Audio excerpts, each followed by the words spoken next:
আৰু এই বৰষুণৰ দিনত মই বন্ধু মৃন্ময়ক লগ পাইছোঁ আৰু আমি শৰাইঘাট দলঙৰ ওপৰেৰে যাত্ৰা কৰি আছোঁ। আৰু বন্ধু মৃন্ময় বৰ ধুনীয়া কবিতা লিখে।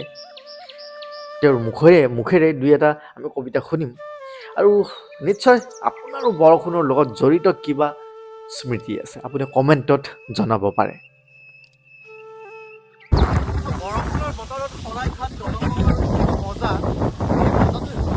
এই যে শব্দবোৰ শুনিছেনে, ৱাইপাৰ টিক টিক টিক, আপোনাৰ ভাল লাগে নে? এই গুমা আকাশৰ মাজে যে ডাৱৰ ভেদি যে বৰষুণ আমাৰ গাত পৰিছে, প্ৰতিটো টোপালৰ লগত কিমান যে আৱেগ জড়িত হৈ আছে, আপোনাৰ সঁচাই ভাল লাগেনে? এনেকুৱা এটা বৰষুণৰ লগত নিজৰ বৰষুণৰ লগত এটা আলিংগন কৰিব, প্ৰকৃতিৰ লগত আলিংগন কৰিব। বৰষুণৰ লগত জড়িত আৰু এটি কাহিনী আপোনাক মনত কৰি দিওঁ আহক। আপুনি কল্পনা কৰক ধাননি পথাৰখনক। ধৰক